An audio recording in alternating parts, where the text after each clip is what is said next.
미국엔 나스닥, 우리나라엔 코스닥이 있다면 뉴스쇼에는 뉴스닥이 있습니다. 뉴스쇼 증권시장 뉴스닥. 오늘도 뉴스닥의 패널 국민의힘 김재섭 의원 나오셨고요. 어서 오십시오. 네, 안녕하세요. 김재섭입니다. 예, 그리고 오늘 스페셜 게스트 한 분 모셨습니다. 민주당의 장경태 의원 어서 오십시오. 네, 안녕하세요. 장경태입니다. 아니, 장 의원님 주말 사이에 또 갑자기 화제 인물이 되셨어요. 그랬나요?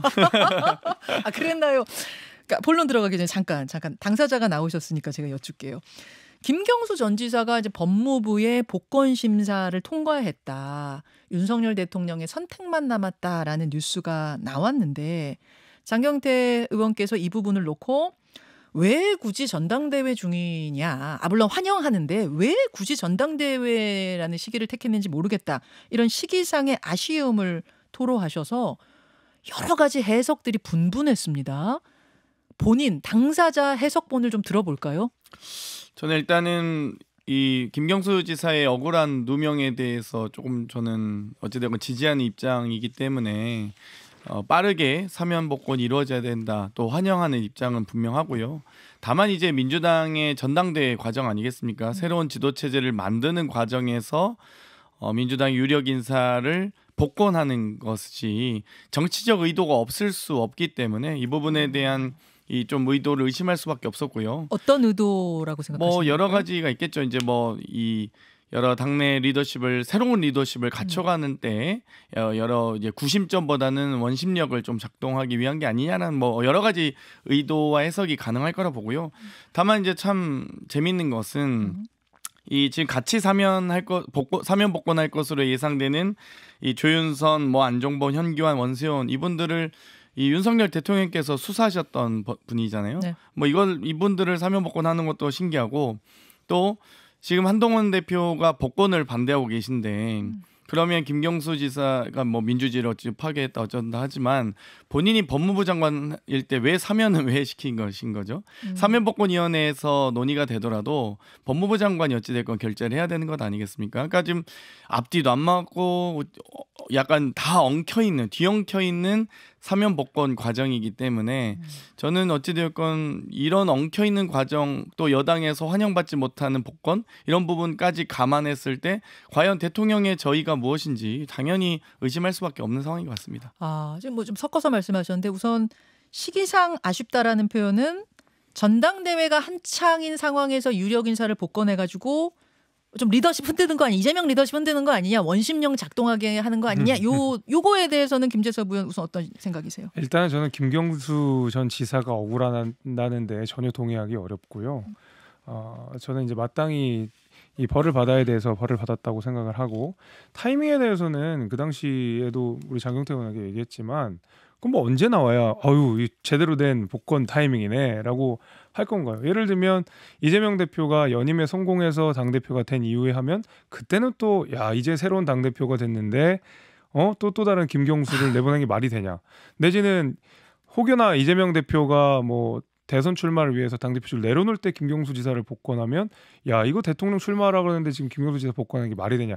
언제나 타이밍에 대한 얘기 나오게 되는 거예요. 그러니까 내용이 찜찜할 때 늘 타이밍을 건드는 거거든요. 그러니까 장경태 의원님 말씀하신 내용은 타이밍보다는 내용이 찜찜하다는 내용이 말씀을 하신 건데 저는 그것도 엄살이라고 봐요. 솔직히 말해서. 엄살이라고요? 왜냐하면 이재명 대표의 일극체제를 만들기 위해서 민주당이 얼마나 많은 노력을 했습니까. 당원 당규도 바꿔서 이재명 대표에게 유리하게 만들었고요. 공천 과정에서도 친명을 제외한 비명 행사라는 말을 들을 정도로 비명들이 제거됐는데 친문들도 제거되고 이렇게 해서 단단하게 일극체계를 만들어 왔는데 김경수 지사 복권한다고 이렇게까지 다들 엄살 떨고 호들갑을 떨 이유가 뭐가 있냐. 저는 오히려 제가 대묻고 싶습니다. 일단은 이재명 대표나 친명들이 좀 떨고 있다고 보시는 거예요? 불편하겠죠. 불편해하고 있다. 굉장히 불편하겠죠. 전혀 불편하지 않고 환영합니다. 정말 환영하는데 온통 이 윤석열 대통령이 그런 점인 것 같아요. 그러니까 23일 날 7월 23일 날 국민의힘 전당대회 끝나고 나서 한동훈 대표의 리더십을 만들어가는 과정이 있어야 되거든요. 그런데도 본인이 갑자기 24일 날 바로 다음 날 회식하면서 당대표 낙선한 후보들까지 다 부르잖아요. 그러니까 선출된 지도부를 모시는 게 아니라 낙선 후보들을 다 불러가지고 회식해버리니까 한동훈 대표가 오히려 낙선 후보들을 한 명씩 만나면서 정치적 보폭을 넓히는 기회를 만들어줘야 되는데 그것도 없이 없애버렸죠. 이 지금 야당도 어찌됐건 이 야당의 축제를 하고 있는데 어찌됐건 리더십을 갖추는 과정 아니겠습니까? 어떤 뭐 아무리 일극 어쩌고 하더라도 근데 그 과정도 지금 그 기회를 빼앗아 가는 거죠. 그렇기 때문에 이 지나치게 너무 주인공 의식이 너무 강하다. 윤 대통령이 여당이든 야당이든 당 대표 선출 과정에 어찌됐건 이 모든 뉴스를 본인이 다 그러니까 모든 뉴스를 중에 일부를 좀 분할하고 싶은 마음이 있는 거 아니냐라는 생각이 듭니다. 이 얘기를 그럼 아주 쉬운 말로 하면은 그럼 약간 적절한지 모르겠습니다만 1타 2피 양쪽 리더십을 지금 다 약간 와해하고 있는 느낌이다라고 하죠 이건. 뭐 이걸 1타 2피까지는 뭐 이게 너무 과한 해석인 것 같고요. 그 정도의 뭐 이 수싸움을 잘하시는 것 같지는 않은데 어찌됐건 너무 지나치게 이 정치인의 정치적 과정과 시간을 존중해줄 필요가 있다. 그래야 이 여러 소통과 어떤 융합이 가능한 거 아니겠습니까? 지금 대통령이 최종 선택만 남겨두고 있는데 복권 될까요? 아니면 뭐 혹시 유턴할 가능성도 있다고 보세요, 김재섭 의원? 근데 대통령 특성상 이거 유턴 하겠습니까? 저는 뭐 이렇게 된 이상 오히려 더 복권을 하실 거라고 보는데 이 복권을 가지고 이제 여권 일각에서 뭐 다툼이 있는 거는 뭐 그게 큰 문제인가 싶긴 해요. 왜냐하면 어쨌든 대통령의 사면 복권이라고 하는 것은 원래 이제 절대군주의 은사권이 이제 넘어간 그러니까 흔적 같은 건데 원래 이제 전제 조건이 달리지 않잖아요. 통상 뭐 반성도 해야 되고 뭐 개선의 여지도 있어야 되고 이런 조건들을 달지만 그게 필수 조건은 아니거든요. 근데 통상 고려하는 조건들 가운데서 있는 것뿐이고 대통령이 결정하면 하는 거거든요. 대신에 이게 말하자면은 뭐 법적인 권한이 아니라 그냥 통치행위로서 이루어지는 거기 때문에 이런저런 비판도 당연히 감내해야 된다고 봅니다. 그 비판을 저는 한동훈 대표가 했다고 보고요.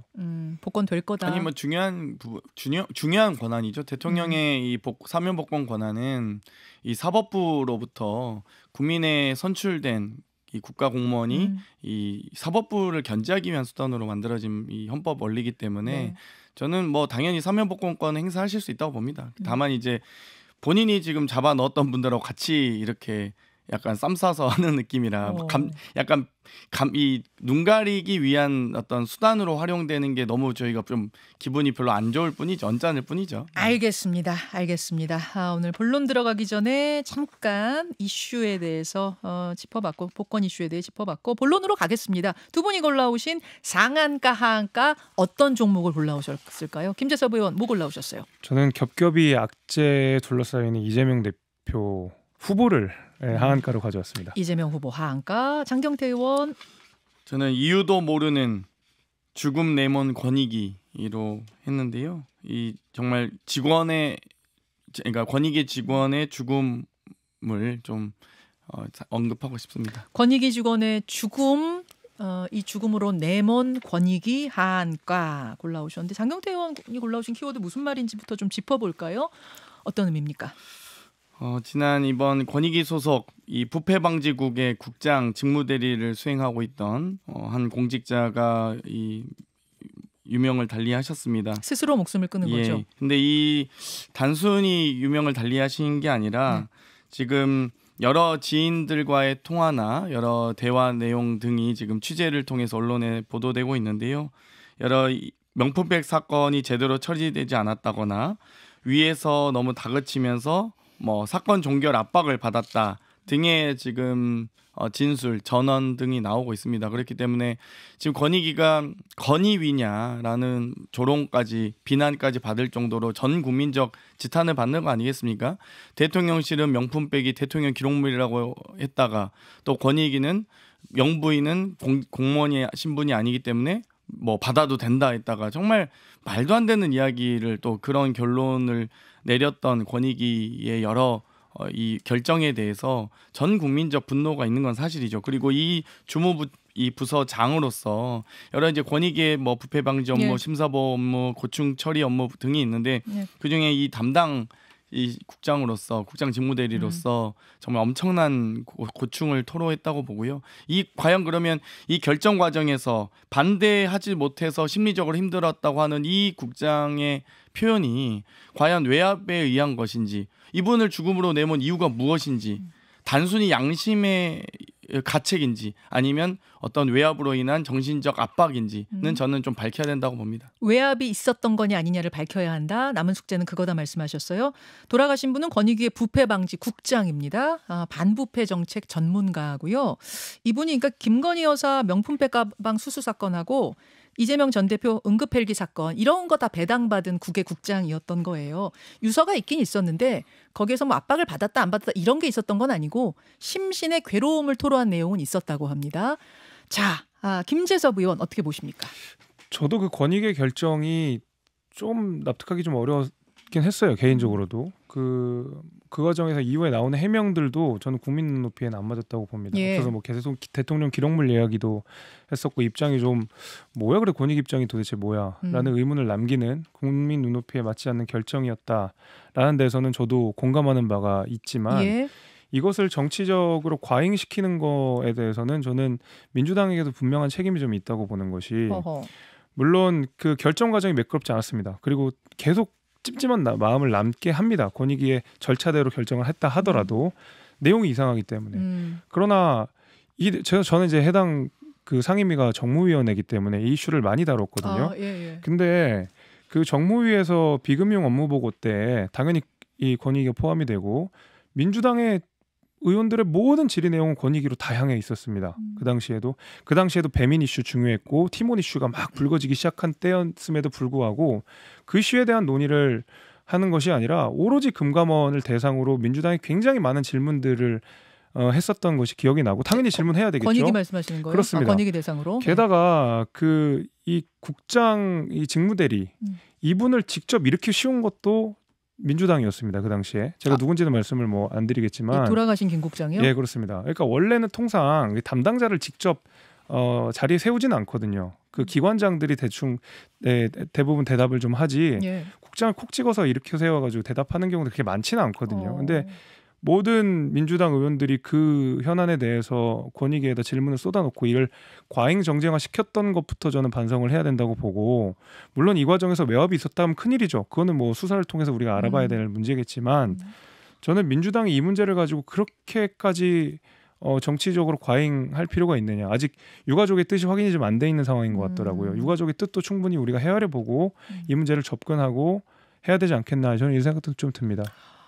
예, 아니요, 저희 지금 청문회나 이제 지금 아마 상임위 국정감사 안 해보셔서 그런 것 같은데요. 그 이 처장뿐만 아니라 업무 보고 때도 그렇고요. 이제 처장이나 이 장관 뭐 저희가 이제 부처로 따지면 장관 차관이나 뭐 이 실무 사무총장이나 처장이 답변하지 못하는 사안에 대해선 실국장이 답변을 합니다. 그래서 증인석이 별도로 마련돼 있는 거거든요. 앞 테이블에 있는 이 발언석뿐만 아니라 증인석에 얼마든지 세워서 뭐 저희가 이 실무 내용들을 확인할 수 있고요. 그러니까 중요한 것은 민주당이 왜 그럼 권익위가 명품백 수수 사건에 대해서 이렇게 이따위로 종결했는지 질문한 게 이분의 이 유명을 달리한 원인이었다라고 보기엔 좀 너무 무리한 해석이고 이분이 어찌됐건 얼마나 이 양심의 가책과 이 어려움을 호소했었는지 저는 이 과정이 매우 더 의미 있게 봐야 된다, 주목해야 된다. 그래서 여러 청년본부 이사장님과의 뭐 이 대화에서도 권익위나 저는 생각이 다른데 이렇게 윗선에서 밀어붙여 그런 결정이 나서 송구스럽다. 는 식으로 이제 이야기했다는 것, 또 그렇게 들었다는 것 아니겠습니까? 그런 이런 부분을 유추해 봤을 때 지금 여러 정황들이 어찌되었건 여러 압력 혹은 압박에 시달렸던 것은 분명해 보이고요. 과연 그럼 그 압력과 압박은 어떤 형태였는지, 정당한 어떤 이 뭐 지침이었는지, 혹은 정당하지 않았는지는 좀 밝혀야 된다고 봅니다. 알겠습니다. 유서에서 뭐 압박이라는 워딩이 딱 있었으면은 지금 이제 이 논란이 좀 더 단순해졌을 텐데 지금 그런 부분은 없이 이제 심신의 괴로움을 표현한 부분이 있고 또 지인들이 저희가 조금 전에 보여드렸던 카톡처럼 지인들에게 어떤 호소한 부분들 이런 걸 통해서 민주당은 유추해 볼 수 있지 않냐. 이건 압박이 있었던 거다. 이 말씀이시고 국민의힘은 그게 아니다. 거기서의 심신의 괴로움은 압박의 의미가 아니라 오히려 국회에 불려 나오면서 스트레스를 좀 과도하게 준 거 아니냐 이렇게 약간 시각이 다르네요. 알겠습니다. 요거 특검 김건희 여사 특검에다가 이걸 넣어서 해야 된다 이렇게 민주당은 지금 입장 정리하신 거예요? 일단 김건희 여사 관련된 명품백 수수 의혹에 대해서 과정도 문제지만 검찰 수사도 지금 핸드폰 신분증 다 뺏기고 나서 대면 조사했던 거 아니겠습니까? 안방 조사했던 거 아니겠습니까? 그러면 이 조사 또한 이 수수 과정은 어떻게 됐는지, 그리고 권익위가 과연 대면 조사했는지 안 했는지, 또 이 권익위의 의결 과정은 어떻게 됐는지, 또 세당 명품백에 대해서 실제 사용 유무에 대해서 실제 실물을 확인했는지, 권익위가 그 어떠한 조사도 않았습니다. 지금 검찰이 그나마 안방 조사 한 번 했다가 국민적 지탄을 받았는데 권익위도 조사할 의무가 있는 기관이거든요. 거기에다가 권익위 국장 자살 건까지 넣어야 된다 그 말씀이신가요? 당연하죠. 이 만약 외압이 있었는지에 대한 압력 행사에 대한 부분도 밝혀야 된다 봅니다. 자, 여기까지 이제 민주당이 이 권익위 국장 자살 건에 대해서 권익위를 하한가 주면서 이유들을 지금 설명해 주셨어요. 뉴스닥 함께하고 있습니다. 이번에는 김재섭 의원이 가져오신 키워드로 넘어가 보겠습니다.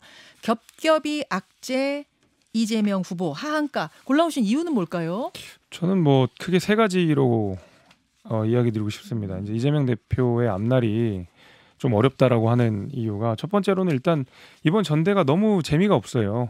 이재명 대표의 일극 체제에서 치러지는 그 전대가 너무 재미가 없고, 두 번째는 이제 김경수 조금 전에 우리가 얘기했던 전 지사에 대한 사면을 가지고 야권 내에서도 이렇다 저렇다 이 분열이 좀 일어나는, 좌충우돌하는 모습들이 보여지고 있고요. 최근에 또 뭐 DJ 사저 문제와 관련돼서도 좌충우돌하는 그 상황, 그리고 이재명 대표가 여기에 대해서 이렇다 할 이야기를 못 하고 있는 상황, 이런 것들이 이재명 대표의 앞날이 다음 주면 이번 주면 대표가 될 텐데 네. 순탄치 않다. 뭐 그래가지고 제가 이재명 대표 하한가 가져왔습니다.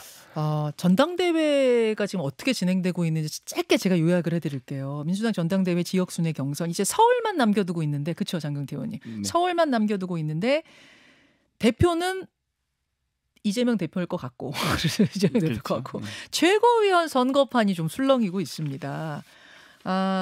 첫 시작은 지난달이에요. 이재명 후보 라이브 방송에 김민석 후보가 출연을 했을 때 이재명 후보가 한 말이 시작이 됐습니다. 잠깐 듣고 올게요. 김민석 의원님, 근데 김민석 의원 표가 이렇게 안 나오는 거야. 내 입장에서는 일단은 대표 선거 실제 총괄 그것도 왜 아닌가? 타선 의원이신데 다시 최고위원 나올 상황이 아니야. 꽤 알려졌고 4선 의원이고 최고위원 선거에 나올 상황도 아닌데도 나오신 분이 왜 이렇게 표가 안 나와요? 이제 이렇게 된 거예요. 그러자 그 전까지 1위를 달리던 정봉주 후보가 2위로 뒤처지고 3, 4위 하던 김민석 후보가 1위로 치고 올라간 겁니다. 그때부터 쭉 김민석 후보 1위가 이제 유지가 되고 있는 건데 판세가 뒤집힌 거죠. 그러자 정봉주 후보가 이제 뿔이 났다는 얘기가 들려온 거예요. 사석에서 억울한 심경을 토로하면서 최고위원회는 만장일치제야, 두고 봐 어떻게 되는지, 이런 말을 했다고 박원석 전 의원이 전했습니다. 근데 주말 사이에 정봉주 후보가 반박하지 않는 걸 보면 사실에 부합하는 얘기로 일단은 들려요. 결국 이재명 전 대표가 최고위원 선거에 개입하고 있다는 것 때문에 화가 났다는 이야기가 되는데, 이거 어떻게 김재섭 의원은 실제 개입을 했다고 보시는 건가요? 저는 당연히 개입했다고 보고, 이번 전당대회는 이게 선출직이 아니라 사실상 지명직이잖아요. 지금 그 이쪽 전 지명직이라고 보거든요. 앞서서 앵커께서 말씀하신 대로 4, 5위, 3, 4위 하던 후보가 갑자기 1위로 치고 올라오는 건 이재명 대표의 하사가 있었기 때문이잖아요. 당신이 이제 그 최고위원이 됩니다. 이런 하사가 있었기 때문에 이 1위로 올라간 거고, 저는 이번 전당대회는 뭐 개입 정도 수준이 아니라 이재명 대표의 그냥 사실상 지명직 최고위원들이라고 봐요. 다. 개입 정도가 아니라 지명이다? 그러니까 얼마나 이재명 대표랑 가까운지, 그리고 이재명 대표가 뭐 점지를 좀 해줬는지에 따라서 순서가 쫙 갈리는 거 보면 그냥 이거는 저는 사실상 지명직 최고위원들이다 이렇게 생각이 됩니다. 장경태 의원 어떻게 보세요? 글쎄요. 저는 국민의힘 전당대회는 아예 사실상 대놓고 짝짓기 전대 아니었습니까? 러닝메이트? 윤계 한 개로 그냥 나눠져서, 아니 원계 한 개로 나눠져서 누가 봐도 장동혁, 진종호 최고위원은 한동훈 계였죠. 그리고 인요한, 김재원, 김민전 최고는 뭐 원희룡 또는 나경원 등으로 비한 게 아니었습니까? 그러니까 이렇게 짝짓기 선거해놓고선 저희는 뭐 전대 개입이라고 해버리면 할 말이 없는데요. 아니, 저희는 그래도 비한 비율이 각자 당선이 되지만 거기 선출직이지만 거기 이제 지명직이 됐으니까. 아니, 저희도 다 선출직이잖아요. 근데 보면 이제 저희가 이제 절반 정도 돌았거든요. 그러니까 지금 국민 여론조사 30%가 남아 있고요. 전국 대의원 14%가 남아 있어서 일단 44%에 서울 권리당원이 좀 남아 있고 또 전체 저희가 마지막 이제 ARS 조사가 있습니다. 그래서 그동안 이제 온라인 투표 저희는 플랫폼 투표가 활성화되어 있는데 플랫폼 투표로 이 투표에 참여하지 못한 전국에 있는 모든 권리당원들이 또 ARS 투표를 참여하실 수 있기 때문에 또 얼만큼 투표율이 올라갈지 아직 가늠하기가 어렵습니다. 선거 개입이다 아니다에 대해서 마지막까지 기다리고 있기 때문에 그래서 선거 개입은 제가 보기에는 이미 이재명 후보의 차량에 이 거의 모든 최고위원 후보들이 다 한 번씩 탑승을 하셨고요. 네네. 그냥 김민석 후보는 왜 이렇게 안 나오는 거야? 이 정도를 가지고 개입이면 대놓고 지지 선언했던, 대놓고 같이 다니면서 손 들어줬던 짝짓기 선거는 도대체 개개입입니까? 그건 뭡니까? 찐 개입이냐 그거? 개입의 야, 2승이죠. 이거는 김재섭 의원이 답하셔야겠는데요. 짝짓기 선거는 아니죠. 아, 저희 원래 그 러닝메이트 제가 있었고 늘 관행적으로 있어왔고 이번에 국민의힘 선관위에서도 러닝메이트제는 문제가 없다라고 이야기를 했기 때문에 제도적인 문제로 뭐라고 하시면 제가 뭐라고 못하겠지만 저희는 그래도 네. 나름의 어떤 뭐 개파라고 해야 될지 모르겠지만 이 나름의 이제 개파들이 경쟁을 하는 과정에서 이번에 최고위 구성도 보면 장용태 의원님 말씀하신 대로 뭐 친한계, 친윤계가 고루 다 들어가 있어요. 그러니까 저희 안에는 역학관계가 분명히 있는 거고 안에 긴장관계도 있는데 여기는 뭐 이재명 대표가 자 너부터 1등이고 넌 2등이고 3등이고 하는 대로 거의 가잖아요. 그러면 사실 이거는 차라리 편하게 어차피 이재명 대표 당연히 되시는 거고 그 최고위원들도 이재명 대표와 그 친소 관계로 그러니까 가까운 순서대로 득표한다는 거면 그냥 이제 전당대회 룰 다 바꾸셔서 지명직으로 바꾸시는 것도 나쁘지 않다.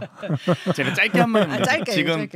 지금 최고위원 후보 3위부터요 7위까지 이제 저희가 8명이 뛰고 있는데 3위부터 7위까지 한 2에서 3%밖에 차이 안 나기 때문에 다 박빙입니다. 초박빙 선거를 하고 있습니다. 저희. 초박빙 어느 정도 초박빙인지 제가 한번 읽어드릴까요?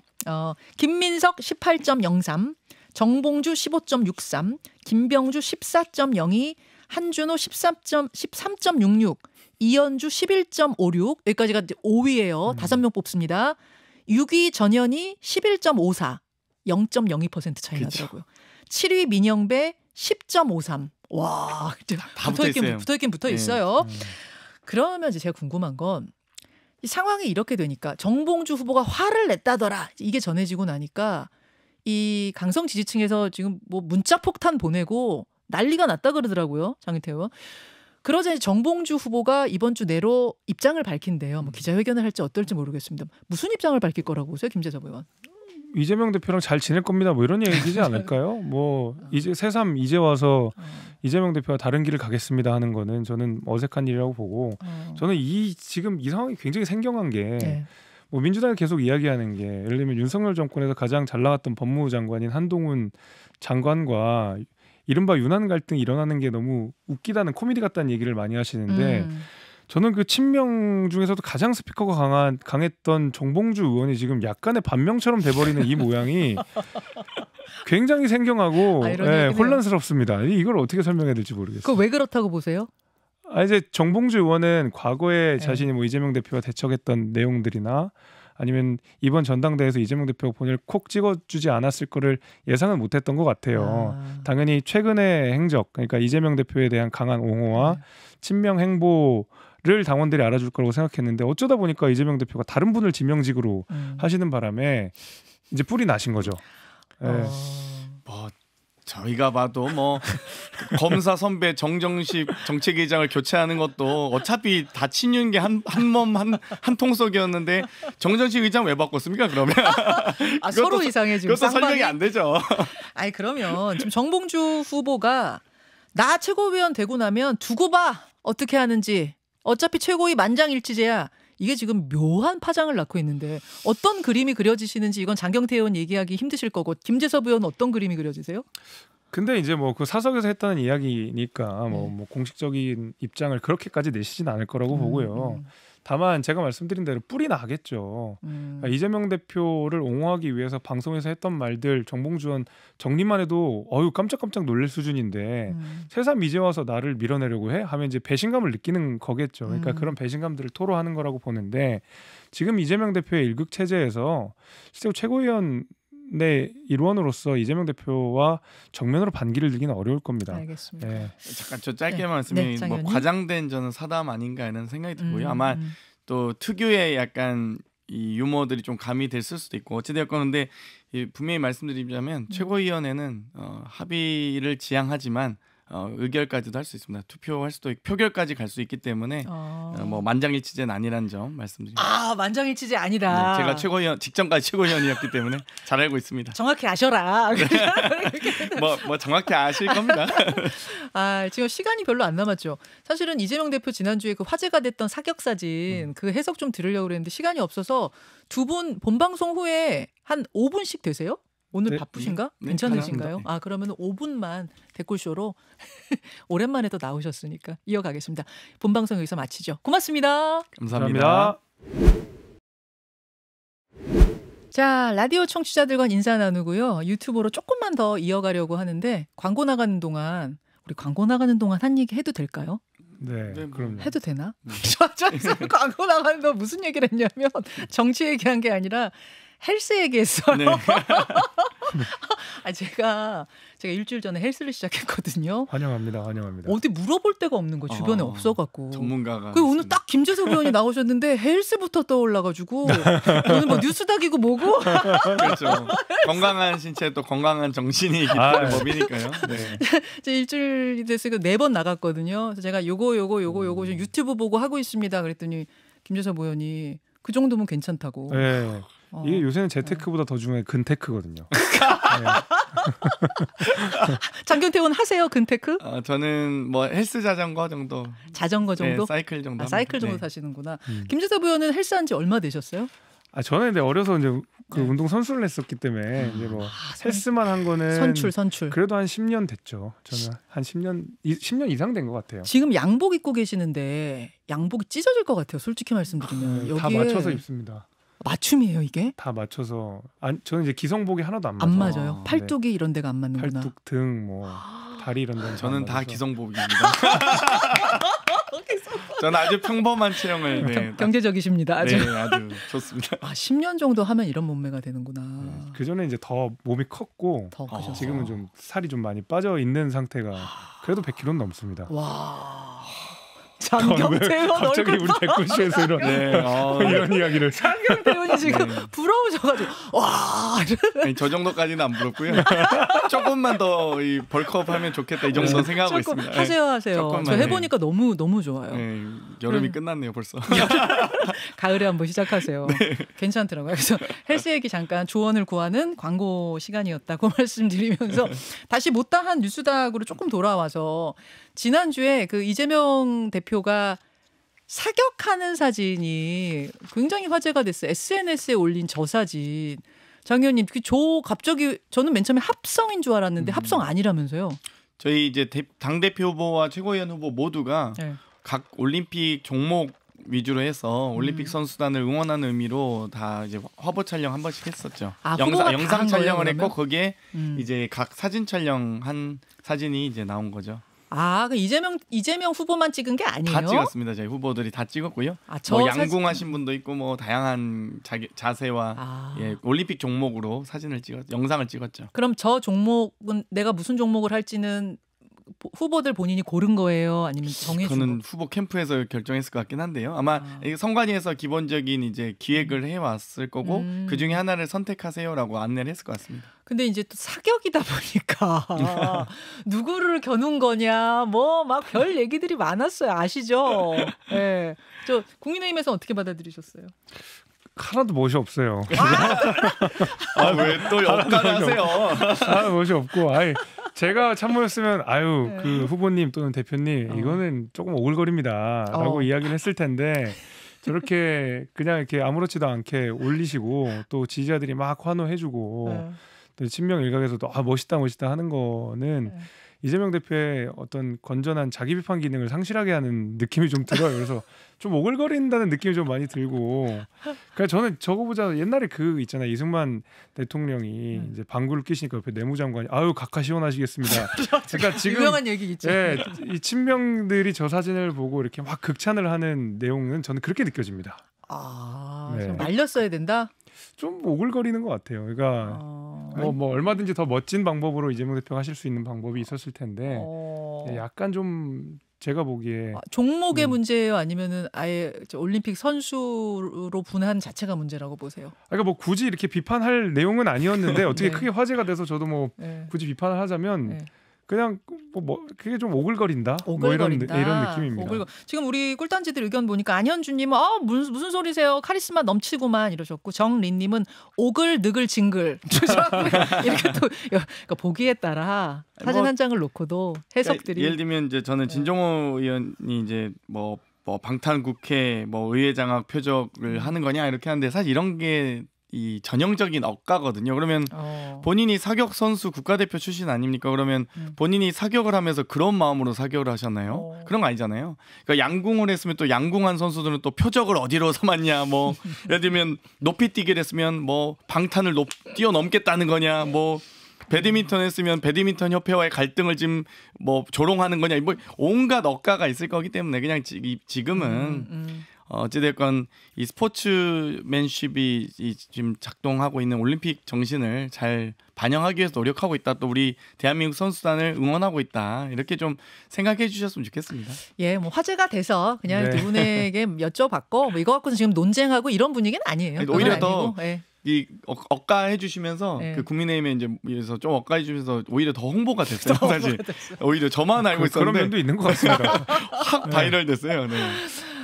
그나저나 사실은 주말 사이에 화제 인물 2명을 꼽으라면 지금 우리가 한참 얘기했던 정봉주 후보가 민주당에서는 단연 화제였고, 국민의힘에서는 이제 한동훈 대표가 김경수 전 지사를 띄운 셈이 됐다고 해야 되나? 근데 한동훈 대표의 김경수 전 지사 복권 이슈가 제일 컸단 말이에요.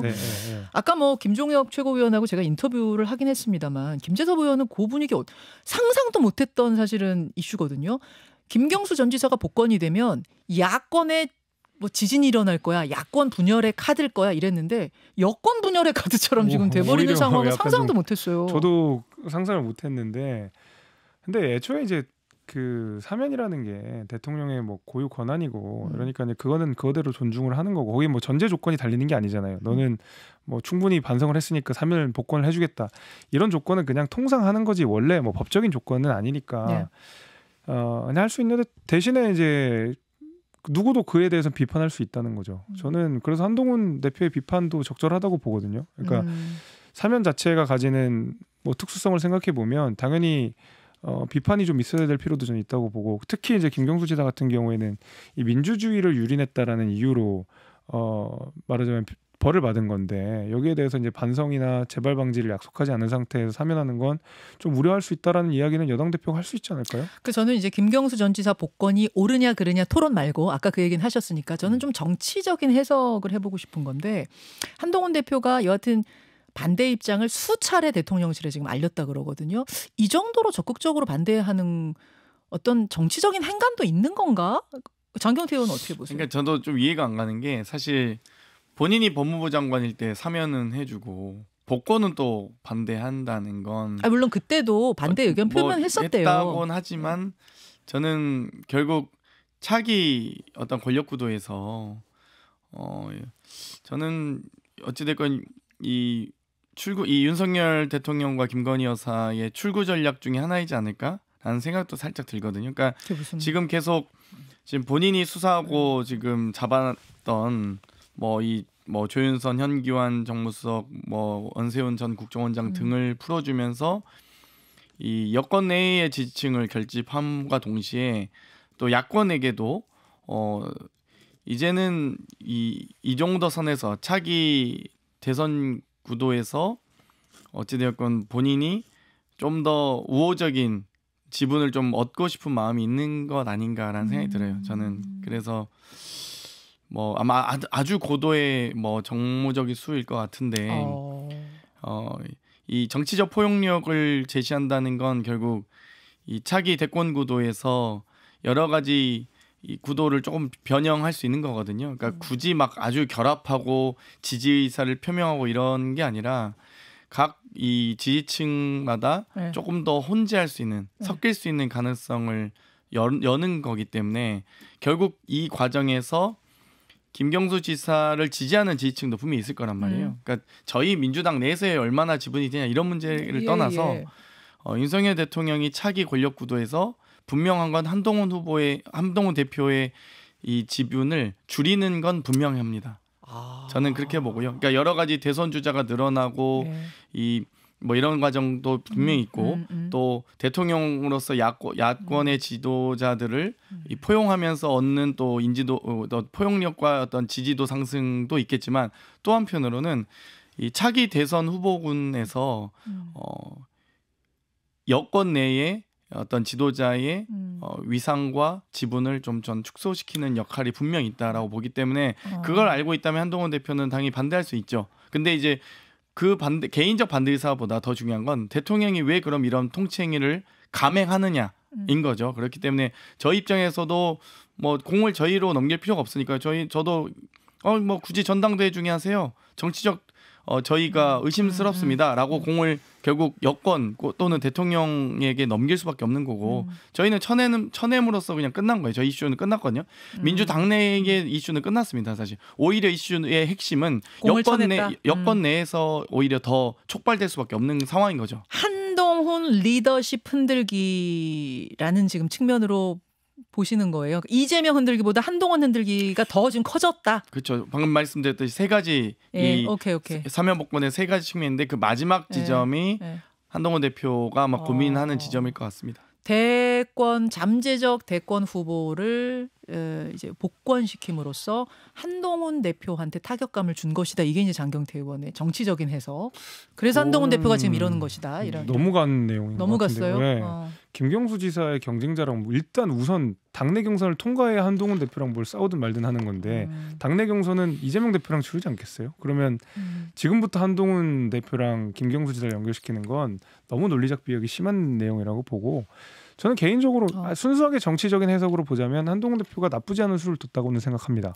왜냐하면은 일단 대통령과 그러니까 지금 현재 권력과의 차별화를 두면서 지지층들에게도 분명한 명분이 있는 거잖아요. 그러니까 김경수 지사라는 사람이 가지는 어떤 상징성이라는 것이 그리고 그가 뭐 있었던 드루킹이라고 했던 것이 가지는 범죄의 죄질 같은 걸 생각해 보면 한동훈 대표의 말은 충분히 설득력이 있는 내용들이라고 보이거든요. 명분상요. 그러면은 대통령이랑 차별화를 하면서도 지지층에게 명분이 되는 내용이라고 한다 그러면 자기 대선 후보로서의 두각을 나타내는 그리고 대통령실과의 차별화를 하는 첫 정치적 스텝으로서는 나쁘지 않은 선택이었다고 저는 봅니다. 대통령실과의 차별화. 네. 그래서 그런지 이제 친윤계가 지금 대통령이 지금 사면한다고 하는데 고위권한 쓴다고 하는데 반대를 해 여당 대표가 여기에 이제 또 친윤계가 뿌리 난 거 아니겠습니까, 장 의원님? 윤한 갈등으로 시즌 3로 번질 가능성이 있다고 보세요? 저는 당연히 다분히 있다고 보고요. 그러니까 그렇기 때문에 예를 들면 지금 그 전에 법무부 장관으로서 사면을 반대하는 건의를 드린 것과 집권 여당의 당 대표로서 건의를 드린 것과는 무게감이 아예 다릅니다. 장관은 어찌됐건 대통령을 보좌하는 역할인 거고요.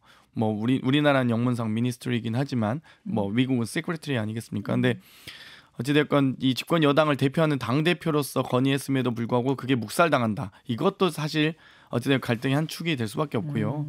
그러니까 결국 한동훈 대표의 저는 입장도 예를 들면 지금 김재섭 의원의 논리라면 현기환 정무수석과 원세훈 국정원장도 반대했어야 돼요. 민주주의를 파괴했던 어찌됐든 장본인이고 대법 판결 받아서 지금 형을 살고 있기 때문에 왜 그러면 김경수만 반대할지 이 정치적 해석을 해야 될 수밖에 없고 그 해석은 결국 저는 세 가지 저희 관점 그러니까 분석 관점에서 봤을 때 맨 마지막 지점 결국 한동훈 대표의 설 자리가 좁아질 수밖에 없다고 봅니다. 자꾸 대통령실하고 이렇게 한동훈 대표가 차별화해서 가는 게 민주당으로서는 조금 왜 그러지? 이런 것도 드세요. 그러니까 뭐 말하자면 조금 더 쉽게 말하자면 윤석열 대통령, 한동훈 대표가 일심동체처럼 가는 게 대선에 훨씬 유리한데 왜 자꾸 차별화하지? 뭐 이런 생각을 좀 하실까 어떨까 궁금해요. 오히려 어찌됐건 이제 힘은 뭉칠 때 힘이 센 거죠. 힘이 흩어지면 힘이 약해질 수밖에 없습니다. 근데 그걸 아마 여권에서도 당연히 알고 계실 거기 때문에 이제 서로가 이제 유난 갈등이 아니다라고 일축하거나 그 의미를 축소해서 말하는 경우가 많은 것 같고요. 근데 어찌됐건 엄연히 지금 그 갈등은 불거지고 존재한다. 있고 오케이. 문자 핵심 논란이든 뭐 여러 뭐 이 한동훈 사설 댓글팀 의혹이든 뭐 온갖 의혹들이 다 민주당이 제기한 의혹이 아니잖아요. 다 전대 과제에서 나온 의혹이기 때문에 저는 이 갈등은 엄연히 존재하고 있고 점점 커질 수밖에 없다고 보긴 합니다. 유난 갈등이 정치적으로 민주당에 유리하냐 불리하냐를 떠나서 일단 유난 갈등이 지금 상당히 물밑에서 부글부글하고 있고 언제 터질지 모른다. 그렇게 그러니까 사실 이제 단순히 원심력만 작동한다 해서 민주당에 유리하냐라고는 말할 수 없어요. 그러니까 이 여의도에 가장 유명한 말이 있는데요. 이 살아있는 권력은 새로운 권력을 창조하지 못한다는 말이 있거든요. 그러니까 예를 들면 국무총리 뭐 이런 분들이나 이제 그 현 정권의 실세들이 차기 대권 주자가 되는 경우는 극히 적기 때문에 보통 대통령에게 저항하는 과정, 소신 있는 과정 이러면서 대선 주자로 발돋움해 가는데 어찌됐건 한동훈과 윤석열이 함께 힘을 모아야지만 힘이 세고 또 차별화하면 힘이 약해지냐 또 그런 건 아니죠. 물론 당연히 이제 근데 이제 한동훈 대표가 대권 주자로서 정말 자신의 정치적 컬러를 보여주느냐 안 보여주느냐는 건 본인의 몫인 거죠. 김재섭 의원님 유난 갈등 이거 언제 터질지 모르는 시한폭탄이다 지금 그렇게 보시는 것 같아요. 유난 갈등은 실존하는 거고요. 이걸 얼만큼 잘 관리를 하면서 가느냐가 앞으로 여당의 핵심 아니겠습니까? 그리고 일단 갈등이 있는 거는 받아들이고 가는 거예요? 그거는 뭐 전 국민이 다 아는 사실이니까 뭐 몇 차례 있었고 특히 전대 과정에서 뚜렷하게 보였던 거고요. 그거를 없다고 하는 거는 저는 뭐 거짓말인 것 같고요. 당연히 있는데 그걸 얼만큼 현명하게 잘 관리해 나가느냐가 여당의 핵심이라고 보거든요. 그리고 저는 그게 좋다고 봅니다. 그 전에 국민의힘의 가장 많은 비판을 받았던 게 수직적 당정 관계였고 한동훈 대표가 후보 과정에서도 수직적 당정 관계 극복하겠다라는 이야기를 했으면 본인 공약 지키고 계시는 거죠. 그거는 저는 그래서 앞으로도 대통령 임기가 끝날 때까지 한동훈 대표의 임기가 있는 동안까지도 건정한 긴장관계를 통해서 주고받는 내용들이 있어야 그래서 저당이 살아있구나. 일극체제 아니구나. 이런 생각을 가지면서 지지를 해주시는 거지 모든 사안에 대해서 여당 대표가 대통령이랑 그대로 다 간다 그러면 그 전에 있던 비판 그대로 받게 될 겁니다. 오케이. 여기까지 일단 하고요. 저는 8월 18일 민주당 전당대회 후가 궁금해요. 이제 윤석열 대통령 아직 3년 남아있는 엄연히 살아있는 권력이고 여기에 차기 대선 주자 2명이 여야의 대표가 되는 이런 구도가 이제 만들어졌어요. 어떤 모습들이 펼쳐질지.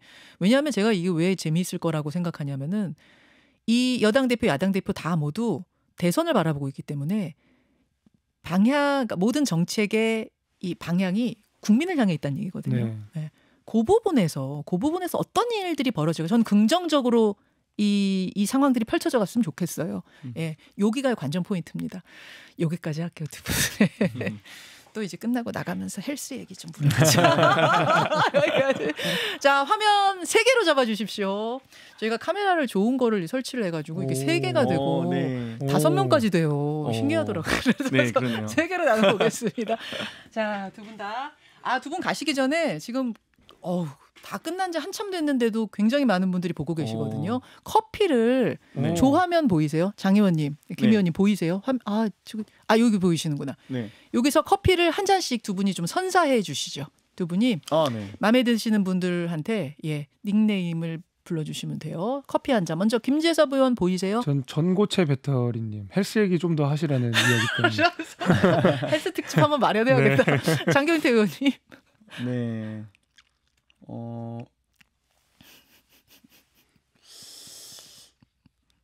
일단은 김수정님 아자아자장경태라고 해주셔서 아자아자장경태 감사합니다. 우리 화성복태님도 좀만 더 빨랐으면 아쉽네요. 저도 제 칭찬하시는 댓글 너무 늦게 봤어요.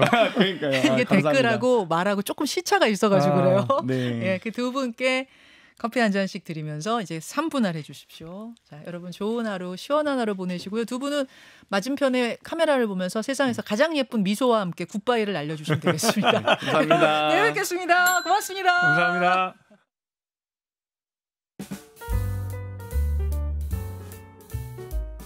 김현정의 뉴스쇼는 시청자 여러분의 참여를 기다립니다. 구독과 좋아요, 댓글 잊지 않으셨죠? 알림 설정을 해두시면 평일 아침 7시 10분 실시간 라이브도 참여하실 수 있습니다.